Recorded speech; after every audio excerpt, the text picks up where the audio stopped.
Testing 1, 2. Do you want to test that one for me? Sure.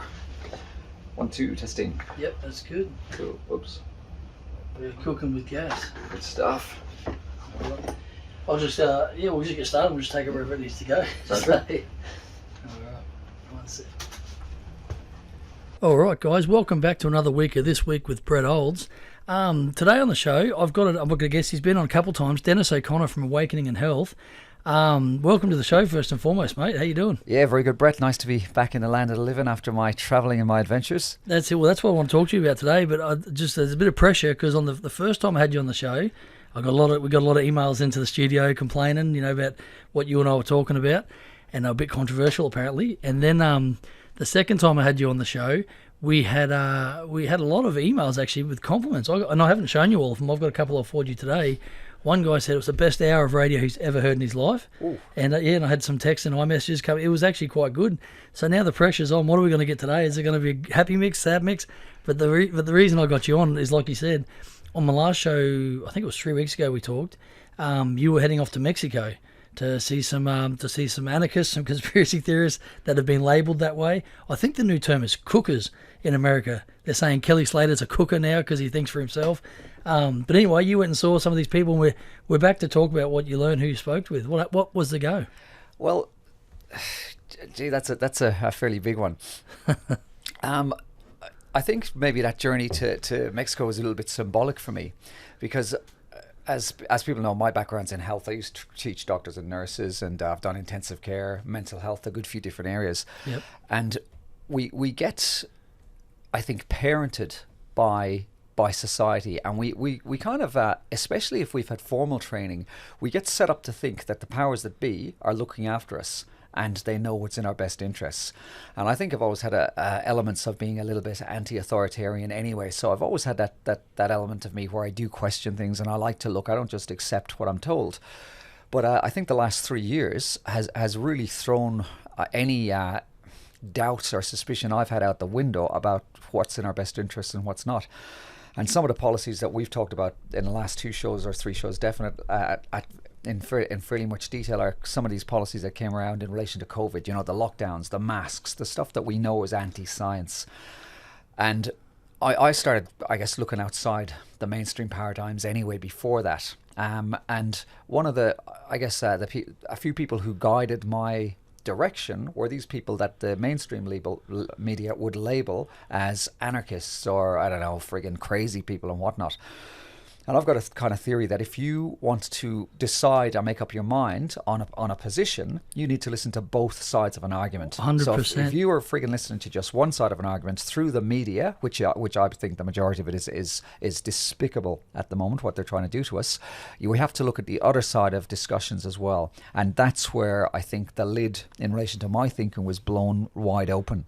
I think that's what woke a lot of people up, is that they wouldn't allow any other narrative, any other opinion. I had that with a couple of mainstream media outlets over here, where I was arguing against the mandates, and I came out very strong against them. And independent reports since have proven everything that I think that you believed and I believed, saying that it was totally wrong. And there was another one that came out yesterday. I forget the guy who wrote the article, and I apologise because I wasn't going to talk about it, but it just you've triggered my brain. And he was saying again, when they wouldn't let people outside, that was the exact opposite of what they should have been doing. They should have let people out. We were saying that the whole time in Victoria, in Queensland, they were locking up playgrounds, telling people to stay inside where you spread your germs with each other, get outside. So, and not only that, but the other independent reports have blown it out the water. Premier Anastasia Palaszczuk and Dan Andrews both came out after that first independent report, said everything you did was crap. And they're like, no, we that's just theory. In practice, we did the right thing. And they're still trying to make out like what they did, they had to do. But I think a lot of people got woken up. Like I was saying, me for instance, personally, I couldn't believe they did not want to hear. I got told, I said, we're not going to interview again. We've been told by our executives that we can't have you on the show talking that side of the argument. I said, well, you're supposed to hear all sides of the argument and make up your own position. And I said, why is, and it came down to it, and it wasn't illegal. They didn't they kind of did. Asking questions almost became illegal. You couldn't ask a question challenging the narrative, even if you're saying, could you explain that? And everyone kept saying, we're going to trust the science. And you're like, well, show me the science. And you couldn't even ask that. And I was going to get into it a bit later, but Alex Antic, so Senator Alex Antic from South Australia, he's been one of the leaders of the charge, calling out all this BS. And he sat down the other day and he was in some committee hearing, and he was asking the Chief Health Officer of Australia, Paul Kelly, and a few other people. He goes, "What's your vaccine? How many vaccines you had?" Well, that's private medical information. Oh. That's what they said. And one guy, he volunteered. He goes, "I've had 4 and I'm going to have a 5th and I'm just giving you that even though I don't have to." And he goes, "Well, what did you have?" But everyone else he asked wouldn't tell. It's private medical information. He was laughing, going, the rest of Australia, they couldn't go to a pub. They couldn't go to a movie unless they proved their How come it's one rule for thee, and the other rule for me? So it is. I think a lot of people have lost faith in our governments because, like you say, even when you go to a supermarket, most people are like, well, they wouldn't be allowed to be on the shelf if there's anything bad in it, because there's all these Food and Drug Administrations and everything else that are supposed to make sure that we're not being poisoned and have too much. That's a whole other story. Don't get me started on that one. But yeah, sorry to cut across. But no, but it's the same thing. People just had this blind faith in their governments, and they'll take care of us. But I think a lot of people still don't want to know, and I think a lot of people have woken up, like you're saying, and are now starting to at least listen to the other side, because so many of these, they were labelled conspiracy theories or anarchists. So many of what they said has actually come to pass. And Elon Musk actually said that he after he bought Twitter and started his Twitter file drops, which he's still doing in the process, do more. He said he put a tweet up about 3 weeks ago and said, "Isn't it funny?" He goes, "I find it amazing that almost every conspiracy theory that was said about Twitter before I bought it, I've bought it, has turned out to be true." But most people just I don't know, they put their head in the sand. It came out about 2 months ago, 6 weeks ago, something like that JFK was assassinated and the CIA was directly involved. His own government killed him. Now this comes out, and you know what? People just keep going about their business. That is a huge, huge deal. I was talking to my mum about it, and she goes, it was one of those moments where you remember where you were when it happened, kind of like 9/11, like you remember where you were. Obviously, I wasn't alive when JFK got shot, but she was in Australia. They didn't have a TV, but she was walking down the street when it happened, and people just started crying, even in Australia, because that kind of stuff just didn't happen. So it's a pretty big deal, and everyone just goes about their business like normal. I only heard like 2 people on mainstream even bring it up, and then it's yesterday's news. It's wrapping fish and chip wrapper, Yeah, but Brett, apparently the government wouldn't do anything like that, and they're always in our best interests, and they'd never surely assassinate their own president, would they? But apart from the fact that in these documents they've admitted to doing it. But again, as a reference point for how duplicitous and how conspiratorial these organizations are, including our government, the evidence is right there in front of your face. So I get fairly hostile when I get called a bloody conspiracy theorist. And actually I stand in that position now proudly, because if you're not, you're a bloody idiot. If you don't think that these people in these high bloody positions are sitting in chairs conspiring to take your money off you, you need a wake-up call. You need to bloody wake up. And one of the things, I know we're probably going to talk about this, is the travesty of something like the Murray-Darling River. These horrible pieces of scum, destroying farmers, destroying this. I'm not a native to this country. I'm coming from Ireland, and I'm seeing these putrid figures destroy huge swathes of pristine, glorious Australian country. This is just disgusting. So, that's why I like sitting here with you. At least you're carrying that can to say, hey, wake up. Listen, these people are not acting in our best interests. So if we use that as a reference point, we know that these politicians are doing stuff like that, destroying the bloody country. Is it too far of a stretch to think that these people in power are going to be working against our best interests in relation to health with a thing like COVID? Well, I think it is, and I would have said probably 6 years ago, no, I don't. I think that's a bridge too far, just because I guess I was just one of the, just going along with it, back a few years back.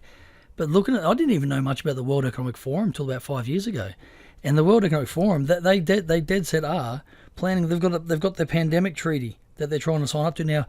There was 57 countries. Australia said absolutely. UK said absolutely. USA was pants off and let's get into it. Let's give all our sovereignty of all our people.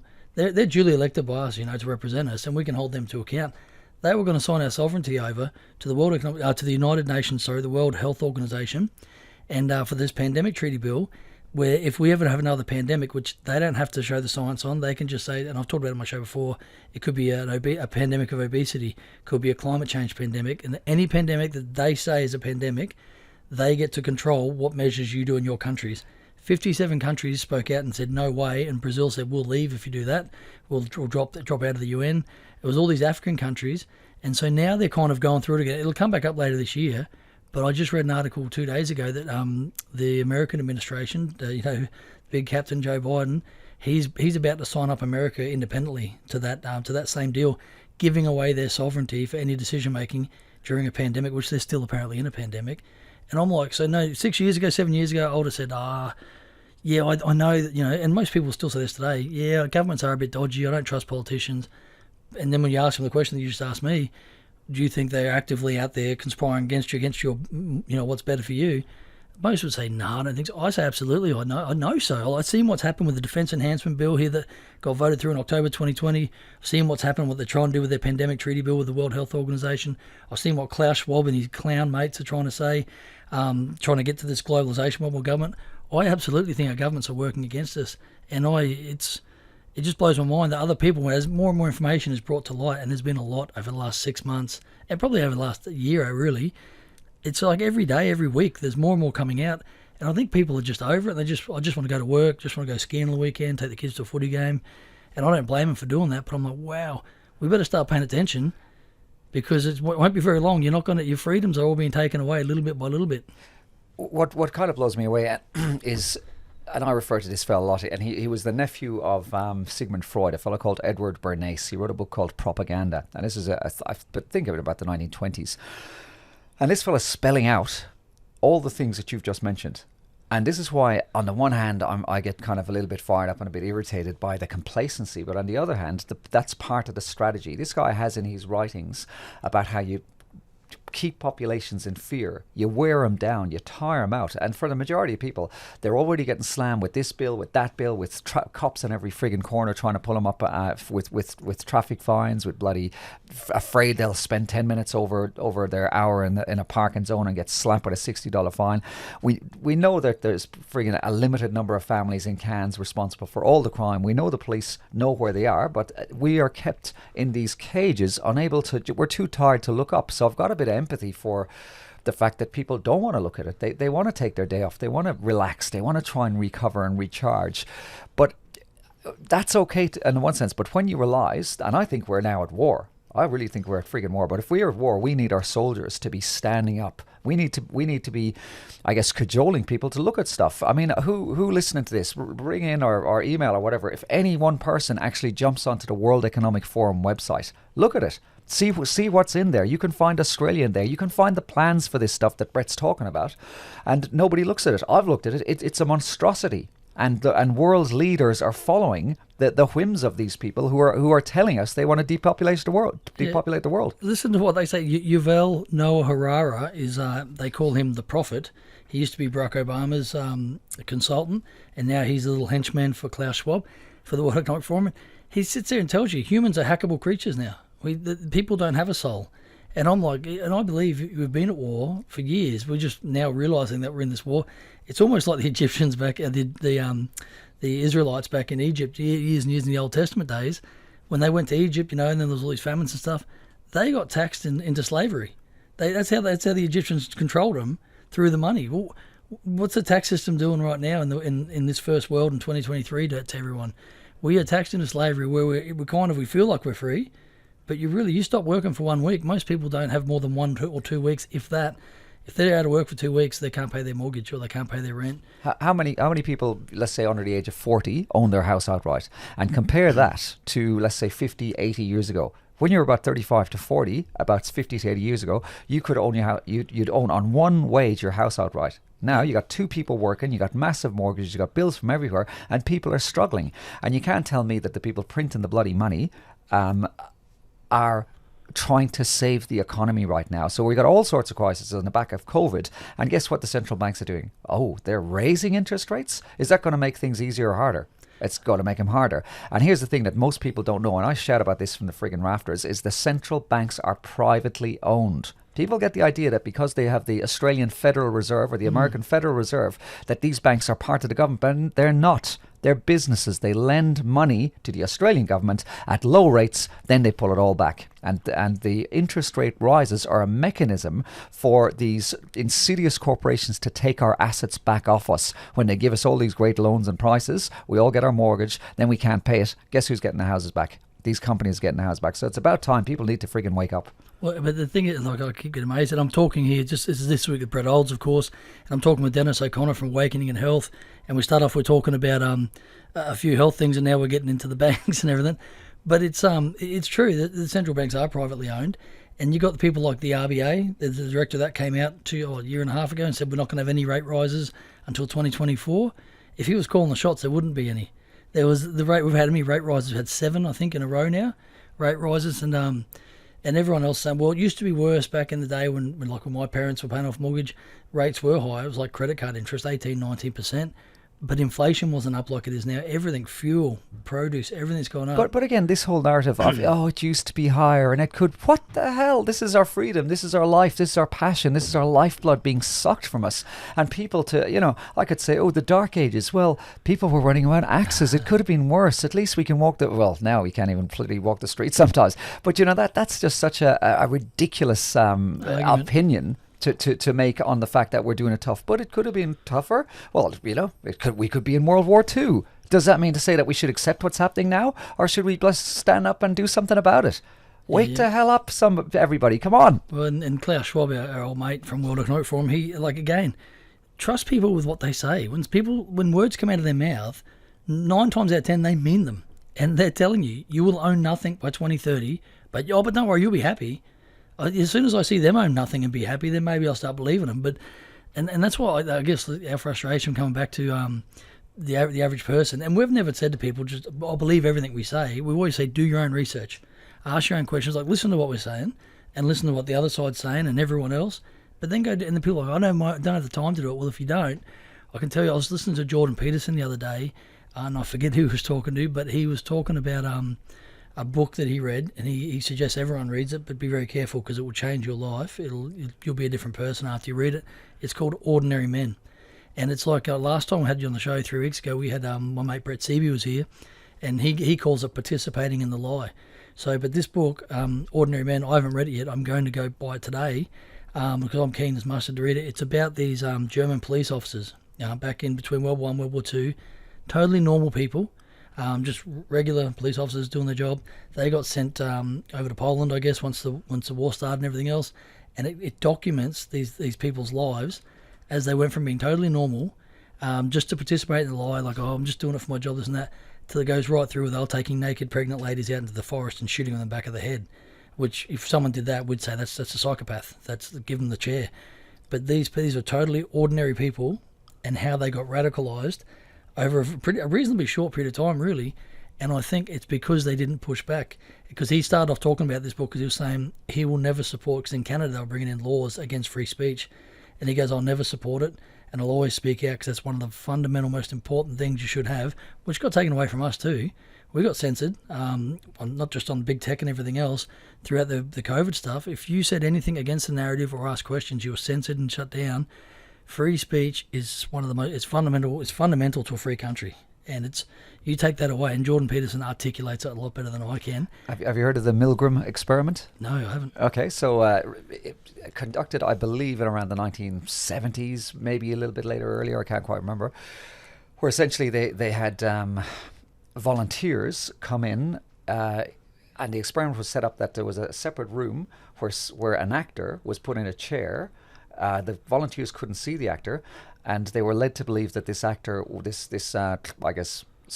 person who was going to be studied, was set up to electrodes. Oh, I have heard about this, yes. And they wanted to look at the power of, peer pressure. So they were also led to believe there was a scientist in the room, there were controllers in the room, and these very kind of high up people.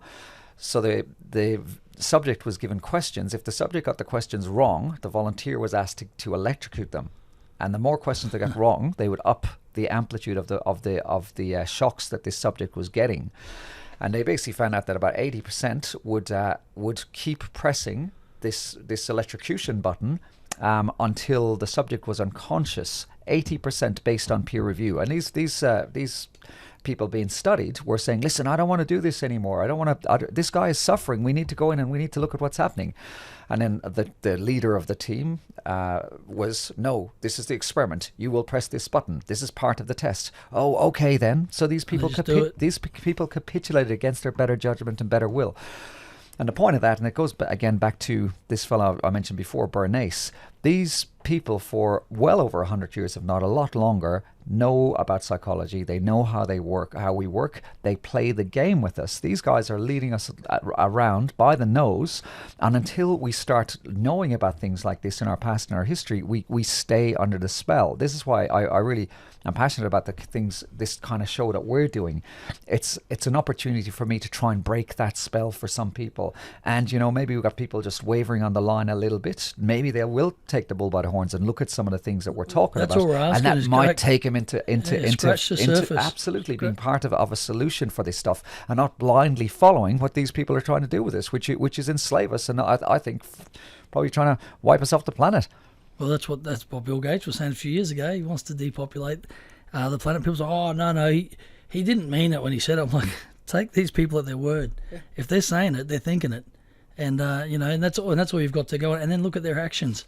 I mean, he went over to Africa, he went over to India, and if you look into what Bill Gates did over in those two countries, especially with the Indian girls, it's catastrophic. I don't know how he's not jail. So again, if anybody wants to look at that, don't use Google. You got to be using other search engines, because our information is being heavily censored. But I know exactly what you're referring to there, Brett. And if people knew how shocking that these so-called humanitarian, I guess, ventures into these poor countries were, I'll tell you, it would dramatically change your stance and your view on the world and what's going on. Yeah, crazy. Because we kind of got off there I'm glad we did. We got off on a little bit of tangent there. I wanted to bring it back to your trip to Mexico. One, how was it? Two, I heard you were pretty sleep deprivated. But two, how were the speakers? Like, explain to us how did it work over there? What was the go? And let us know what you found out. So this is a conference that's been going on for about 10 years from what I gather, and it's called Anarchapulco. So it's in Acapulco, and it's about anarchy, okay? And again, the media, Google, whatever, they twist words. So, and I love the fact that it's called Anarchapulco, because anarchy, ana is absence of or without, like anabolic steroids or whatever, okay? Yep. And then archon is ruler. So anarchy simply means absence of a ruler. So it's a collection of people coming together to talk about the fact that they don't want to be ruled by people and they don't want to be enslaved. So once you get your head around that, I mean, the people just think, oh, anarchy, people running around throwing stones, breaking things, bloody dragging, politicians out of buildings. It's not like that at all. So essentially, it was a 5-day conference with some incredible speakers. Probably the most high profile was a fellow called Ron Paul, who's notorious for his libertarianism. Yeah, he's run for president that's 5 times. Absolutely. Yeah. So we're talking like United States, fairly legitimate, high profile people. A lot of different doctors talking about the counter narrative to what we're being led to believe by the mainstream media. Lots of speakers about holistic health, about how to live well, how to prosper, how to grow your own food, electroculture. So it is just incredible range of cryptocurrency was in there, about how to separate your funds, keep control of your own funds, not have these corporations, taking profits from the fruits of your labor. So everything was just beautifully pro-human. And if you weren't speaking to me and wanted to maybe search a little bit outside it, you'd probably find, this group of crazy people meeting to, do whatever. But everybody there there was just such a lovely feeling. And the sentiment behind what everybody was talking about was such a pro-human sentiment. There was such love, there was such giving, it was just a wonderful, wonderful week. Yeah, because I was just smiling when you said it before, because whenever I used to think of anarchy, I used to think of the young ones. And you had Neil the hippie, and was it Sid was the anarchist? Sid? I can't remember it, yeah. I can't remember his name either. But sorry, that's why I was grinning so much when I keep hearing the word anarchy. That's all I see in my head. He's got the rings in his nose, and I apologise. So it was a productive week, and it was a full week worth, or was it 5 days? Yeah, 5 days, so fairly full on. Probably a soft start at about 10 a.m. till about 12, and then 12 a.m. we got right into the weeds with some high profile speakers, just delivering things from about an hour to 90 minutes. I do a bit of interviewing and stuff myself, so I got a hold of some great interviews. I can't wait to post them on my channel, which is Awakening in Health.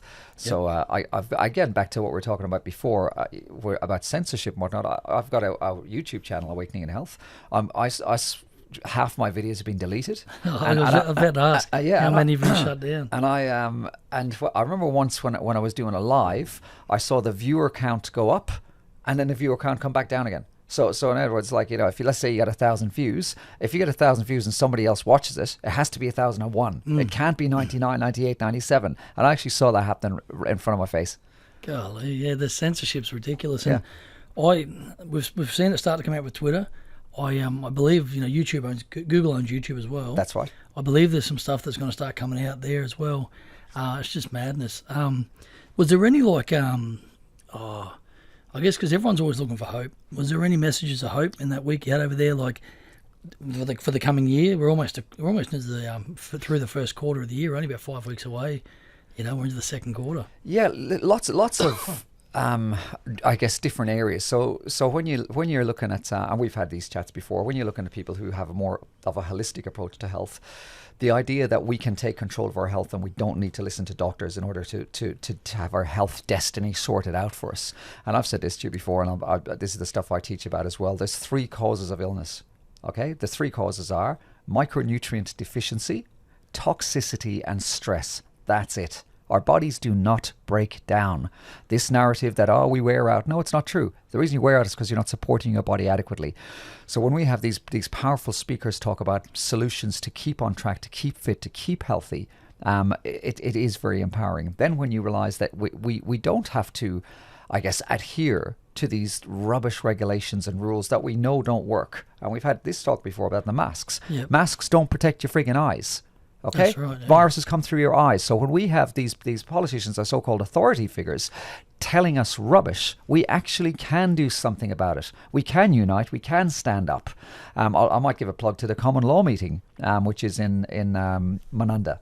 Yep, they do every second week. Every second week. I think I just have to confirm. I'm a bit jet lagged, Brett. Sorry, but I'm fairly sure the meeting's on tonight. It's on the Elevation Church there. So that's a group of people who are aware and who want change happening. So the community needs to start attending these things. Listen to the other side of the argument. See if we are crazy. Maybe we're not. If you think we are, fine. Go back to your television and sit in your stupor and get filled with these messages that are keeping you imprisoned. I don't care. But if you are interested, don't call people like me or yourself, Brett, a conspiracy theorist or whatever, unless you look into more depth about where we're getting our information from. Yeah, and just for people out there, that's because we pre-record the show. That's on Tuesday night. So if you're interested in going to that, it's a common law meeting. It's on Tuesday night, every second Tuesday night. So it was on last night for the people listening today, and it'll be on in 2 weeks. What was the church again? Next to the 10 bowling lanes. Elevation Church, I think. At what time? It's kind of, people start rocking up there about 6:20, and then the speaking starts roughly around 6:30. Okay, cool. I did a speech. I was invited out there. Through Austin or yourself, I forget which one to yourself. Yeah, and so I went out there and answered some questions, as a counsellor, and I thought, I'm going to get attacked here, but no, like I said, it wasn't too bad. There was a few frustrations, a few questions, and but it was all pretty easy. So if you're interested in going out and checking out that, it's every second Tuesday about 6:15 for a 6:30 start. So with what's going on around us right now, and all these different truth bombs starting to come out, like I mentioned Senator Antic before. I wasn't even going to touch on The Voice, but he's been really strong at calling people out to their faces and stuff. Senator Jared Rennick's been really good too, and he called out even with The Voice. And the only reason I bring up The Voice, the Aboriginal voice to Parliament, because it's not really what we're talking about, but it kind of is.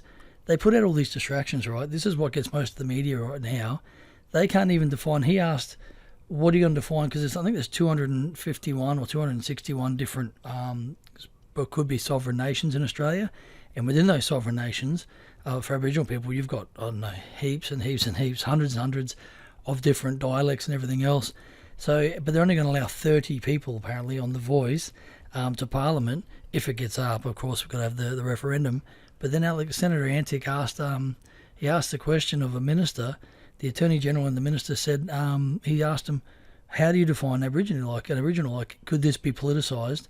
Because they wouldn't answer the question. They said, no, well, there's been a way ever since the Mabo thing a couple of decades ago. There's 3 different ways they do it, and they couldn't explain it themselves. And he goes, well, what if someone only had 5% Aboriginal in them, like if they're 95% Irish? And they said, well, that's inappropriate talk of that. That's what do you say? It's not racist. He goes, it's borderline. That's borderline racist. And he goes, I'm just asking a question. How's that borderline racist? But that's always the comeback. The government, when they can't answer something or they don't want to, they'll deflect, diverge. If they can't get around it, they'll just come out and call your name. You're a bigot, you're a racist, you're whatever. And I just think what's going on in the world right now, as more and more information is coming out, we've seen, what's her name, Jacinda Ardern step down as Prime Minister of New Zealand. And we've seen the First Minister of Scotland, I forget her name, she was there for 8 years, she just stood down. Sturgeon. Yeah, Sturgeon, yeah. And I read an article, and this bloke, he said Jacinda was going to go down, and he said Sturgeon was going to resign. And he's written another article just last week, and he says Justin Trudeau will be the next one to go down. Now, these are all, and the one thing that all three of them have in common is they're very woke. Like the Sturgeon was saying about transgender, she's saying if someone identifies what's a woman, whoever identifies a woman is a woman. That was her take on it. She was very, and I'm just like, I'm actually enjoying watching all these woke people in politics go down, and I can't wait till Australia gets its turn. I'm not. There's a few reasons. So back to Sturgeon, interesting one. One of the reasons for her downfall was because she was endorsing putting a multiple male rapist in a female prison and calling this person who decided to identify as a woman a she. Well, yeah, I've talked about it on my show before, where a male person, she has gone to prison, raped 2 other inmates, and it got written up in the reporters. She raped 2 inmates with her penis. Brett, it's a bloke. I refuse to bloody do it. It's a bloke. No, I know it's a bloke. Yeah, I know I don't agree with it at all, but that's how the report was written up. It's disgusting. It's absurd. In England right now, there is a transgender male, and he's gone. They won't say how old he is. I read the article. He's playing cricket in England against under 12 girls. He's been through puberty and everything, so he's apparently, I'm guessing from reading it, he's in his 20s, but he's very strong. He's already injured an umpire and 2 other girls fielding because and they're allowing it. I'm like, this world is a crazy, crazy place. No, I don't agree with it. I don't agree with it at all. I'm glad. I'm enjoying watching them get sat down, get taken out, because they were celebrated by the media. They've been celebrated by everyone. These knuckleheads. I'm not, because all that happens is these scumbags are part of the problem, and when they step down, they get shifted off to a nice bloody cushy job somewhere. I want to see these people in jail. So all that's happened is these guys are now out of the spotlight. Ardern, the amount of damage she caused, she probably was responsible, indirectly or directly, for multiple deaths in New Zealand. This woman is a war criminal. I make no bones about that. I want to see her hung, drawn and quartered. I want to see her rotting in a cell. All that happens now is she's gently out of the friggin' spotlight. She's just shuffled away, and she'll get a cushy job in the World Economic Forum. And again, more than that, but both her, Sturgeon, Trudeau, and many others, they were part of a group called Young Global Leaders. These guys were bought through the World Economic Forum training. So it's no kind of coincidence that they've all got these ideologues and these values. They're deliberately placed in there to kind of subvert us and to take our freedom away. No, that's right. And Klaus Schwab's on record. He was recorded saying a couple of years ago, they've got over half the Canadian cabinet as Young World Economic Forum young leaders.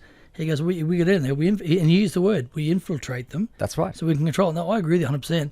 And I agree that all these people should be on trial for war crimes, and that included here in Australia. Yes. Our premiers, our chief health officers, everything else, because they made decisions that I believe still constitutionally were illegal. That's for the courts to decide, I guess, once it gets there. I personally believe that what they've done is illegal. They should be held responsible. And whether they end up hanging on a big long rope or in jail for life or whatever happens, I do believe they should have to go through that. I've just been, because they've been celebrated so much, and the media's telling everyone, these people's values are great, these people's values are great. I'm just enjoying seeing a bit of, I guess it's not the justice we want to see just yet, and I know that once they go out, even if they got beaten in an election, same thing happens. They always end up working with a cushy job at the United Nations or sitting over there in a different country as a diplomat. They all seem to get it. And what someone said to me years ago, what's funny is about, I don't really like calling it the left or the right, but that's what people understand it as.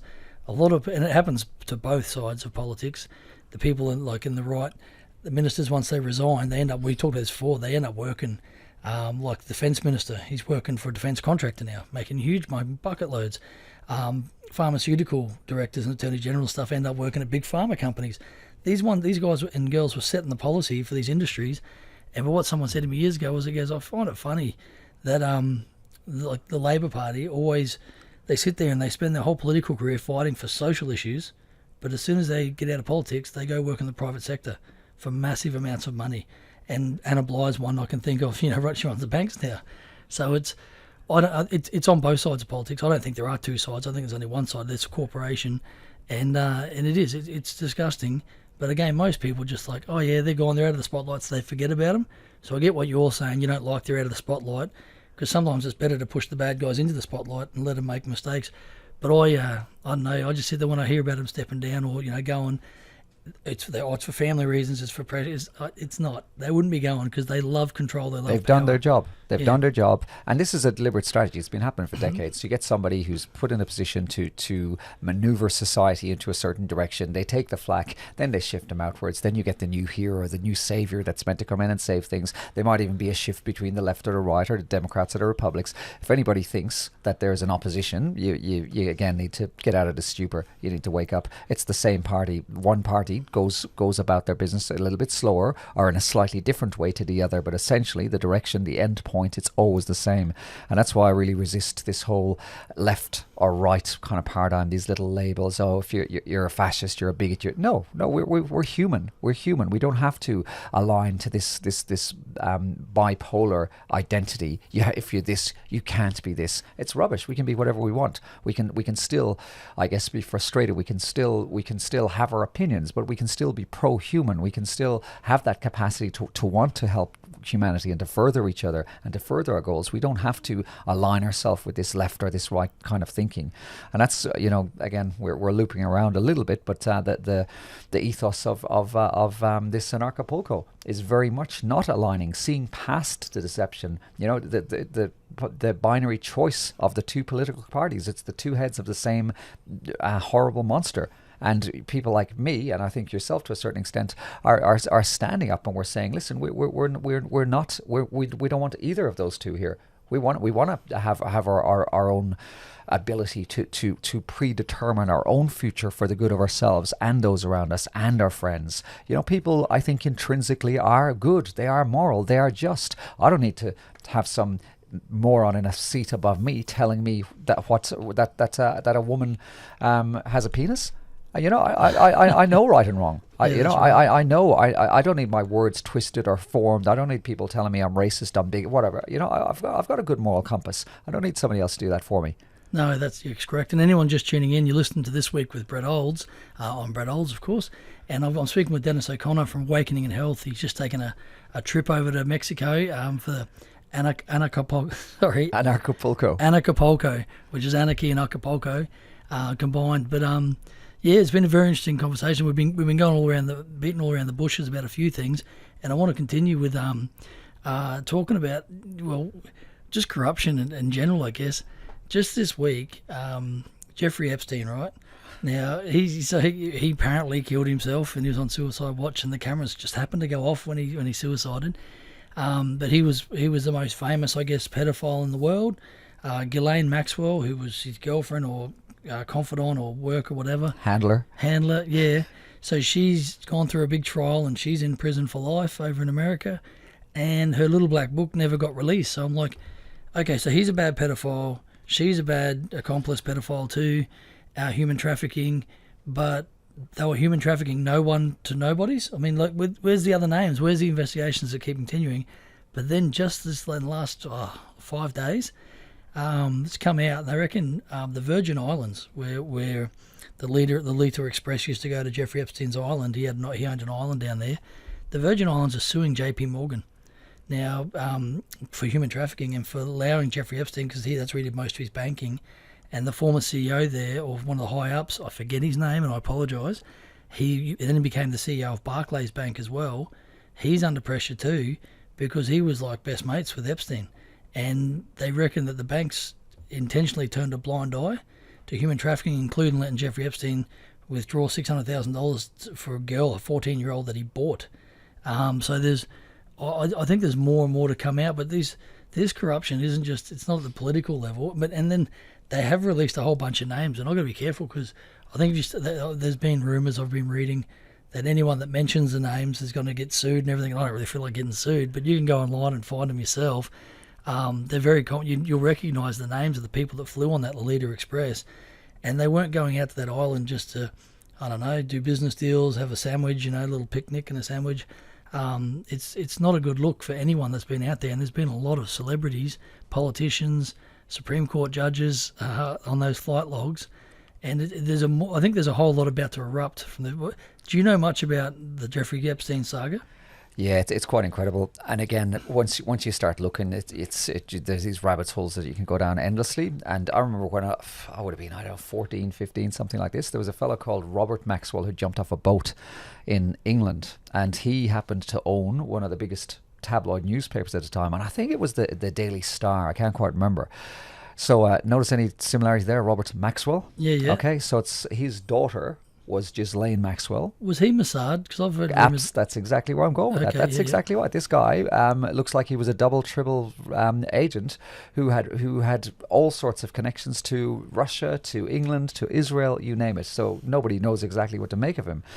So this plan, this journey, this conspiracy has been this stuff's been going on for a long time. So when we hear about Maxwell, Ghislaine Maxwell and Epstein, prior to her old man is running all sorts of strange counterintelligence operations. Again, he fell off a boat, and I use the air quotes of that. He was probably murdered.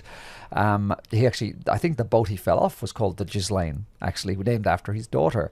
So he introduced her to Jeffrey Epstein. Then it looks like this Lolita Express, this was the plane where Bill Gates happened to have 30-odd flights in this bloody plane, by the way, among other people. That's right. Huge names like Tom Hanks. The list is massive, the people who ended up on this island.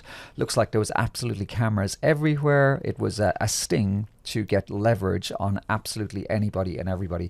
So then it actually segues nicely into this idea that we can trust politicians. So when we have all these power brokers, especially in America, who all of a sudden may have been dabbling in probably pedophilia, to be quite honest with you. Why mince my words? Yeah, that's right. Who probably been busted on camera doing horrible things with young children.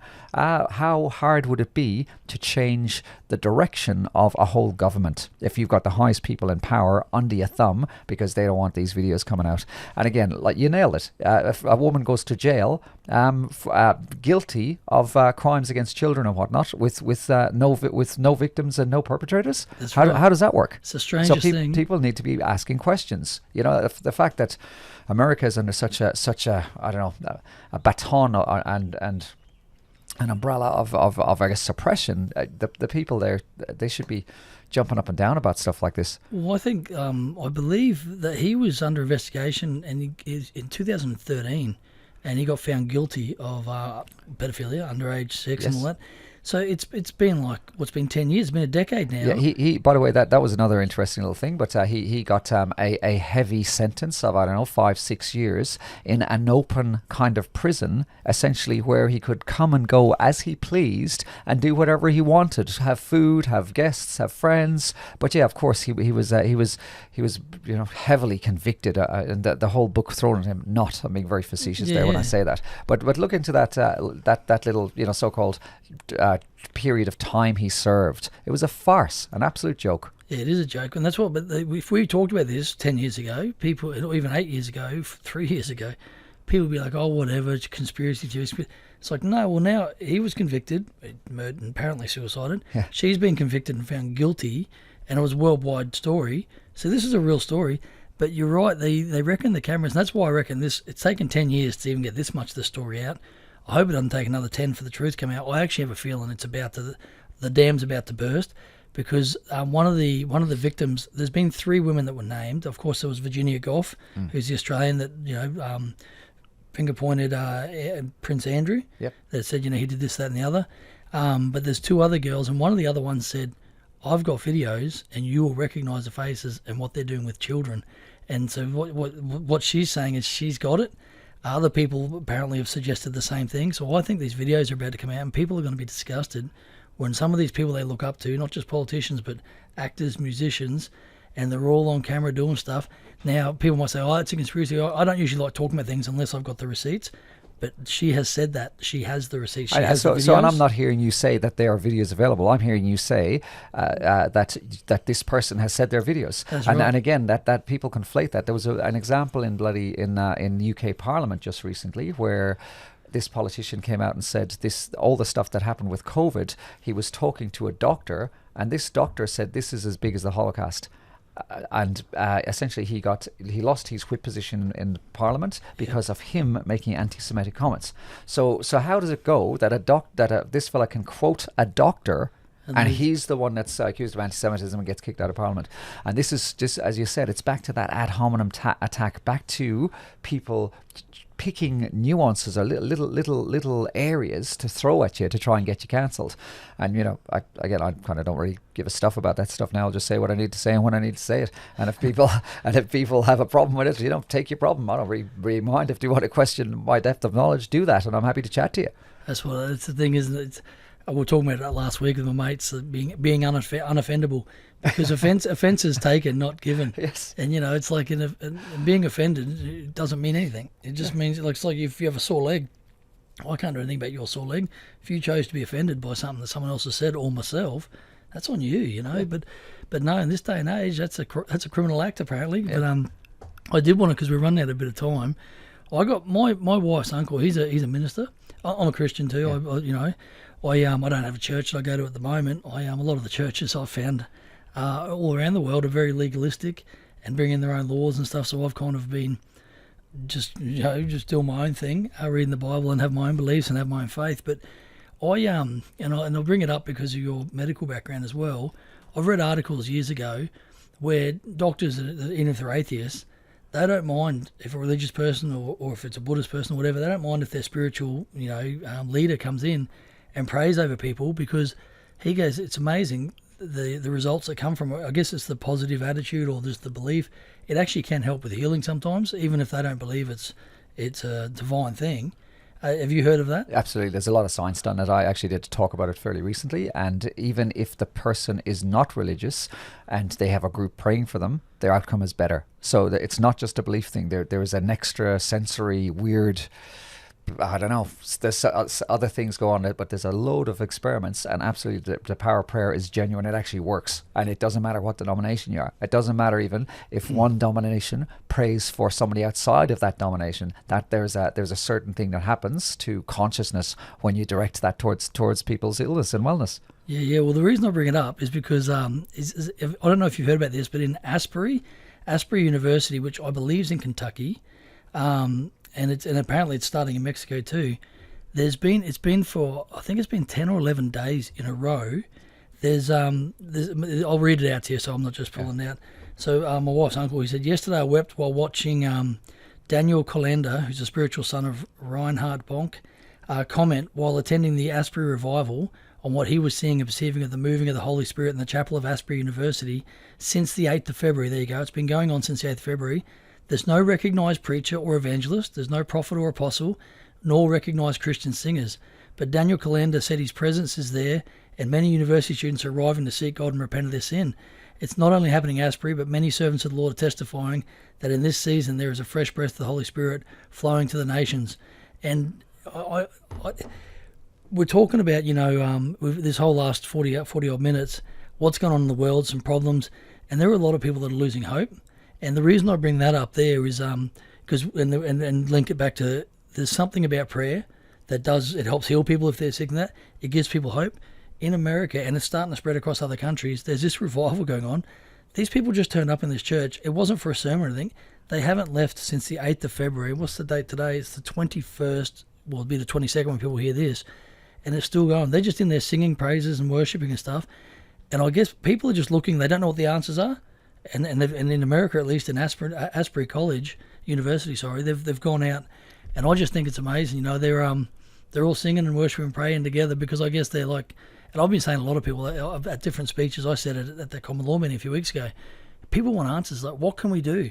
And I'm like, I don't have the answers either. Like, I wish I could click my fingers and just fix the whole world. Stop all the wars. You can't. I just said to them, get down your knees and pray if that's what you do and that's what you believe. But they're doing it in a big way, and I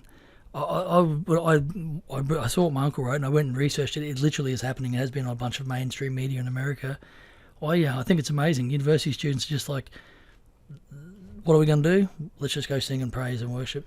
Yeah, and that's really good that you were rounded off like this, because people might listen to our few shows, and again, it's just a nuance of what we're about. The questions you're asking me will trigger that, I guess, irritation in me. So if anybody's listening to this, they're going to hear that part of me. But there's a whole other part out there which, does have that, generosity and that kindness and that compassion. I'm not like a cranky Irish kid who's just rocked up to a radio show to have a rant at people. But as you said, what are the answers? If you don't have a deity, or if you don't have a religion, love and gratitude. Just be grateful for everything that you've got around you today. We do have shelter. We do have this capacity to love each other, to connect, to share with people. And if nothing else, if something were to change tomorrow, you have a day of abundance and love that you've got under your belt. So that's so important. Even though we're picking around some of that more nefarious, insidious stuff in it with this conversation. But after the show, just look in the sky. Look how beautiful the sky is. Look how great those clouds are. Give your children a hug. Say I love you to your partner. This is where the beauty of life lies. Humanity, yeah. Humanity. No, it is, and we do, and I guess sometimes we do dwell on the negative, only because we want to point it out. Yes. Because sometimes I'm just like, guys, how can you not see it? There's actually evidence coming out now. It's not just theories. The Jeffrey Epstein stuff, the Twitter stuff, what's happening in our own government with our chief health officer saying, I don't have to tell you my private medical history about my COVID-19 vaccines. Like, wait a second, you made everyone else in Australia do it. But there's enough out there. So I guess that's why we concentrate on it. But the truth is, we're only doing that to try and help you, to scratch the surface and go find out for yourself. Don't believe what we're saying. We've always said that. But the truth is, life is pretty bloody good. And I guess that's why we get so passionate about what we do, because we know how good life is and we want to keep our way of life. And when you love something, sometimes you got to fight for it. And whether it's your girlfriend or your partner, or whether it's a way of life, if you love something, sometimes you do have to stand up and fight to keep it. And a big call there to any friggin' men who know there's something wrong out there. We need our men to be getting strong, to be cutting back on the grog, to be getting into the exercise, looking after your diet, sorting your health out. We need our men to step back into that role of power and be fighting against some of this more negative stuff. So come on, guys, friggin' ring in, tell us that you're carrying the banner with us. Yeah, that's it. Well, I'm on day 3 of keto, so I've got plans to lose 30 kilos this year. So, and I'm hoping in the first 6 months of this year, like the next 6 months. So, I'll give you an assessment, Brett. That's one of the things I do. Yeah, well, I know. Yeah. And I was going to say, to finish up, how can people find your YouTube station? How can they get in contact with you if they do have a health issue of their own? Yeah. Give yourself a plug. Fantastic. Yeah. So my banner is Awakening in Health. If you search that in BitChute or YouTube, you'll find me. But also my email is Dennis@Awakening in Health. That's 2 N's in Dennis, AWAKENING in health.com. Send me an email there. One of the things that's a bit of a forte is to help people move away from chronic medications. And we also have a focus on depression and anxiety, which is very relevant at the moment. So feel free to book an assessment. Sometimes I'm happy to just have a bit of a chat with people and guide them in the right direction outside of that as well. Yeah, I'll come see you for sure, because I've got a lot of questions. As you got the video on me today, I'm a big boy, and I need to get back into shape. So I've been talking about it for so long, I just need to do it, and I'm on it. Yeah, we'll sort you out, Brett. All right, guys. Well, thanks for this week, the Brett Olds. Thanks for being here, Dennis O'Connor. And just listeners, come back next week. We'll see how we got on. I haven't got a guest lined up, actually. I've been trying to get Senator Alex Antic on, because I've had Jared Rennick on a few times, because I think he'd be a very interesting character. I watch a lot of his videos and stuff, and he's got that cheeky grin about him too. He's always on the money too, but he's got that cheeky grin. So anyway, we'll see who we get next week, and you guys enjoy the rest of this week. Cool. Whoa. No, thanks for that. Yeah, we went everywhere with that one. I do need to come and see it.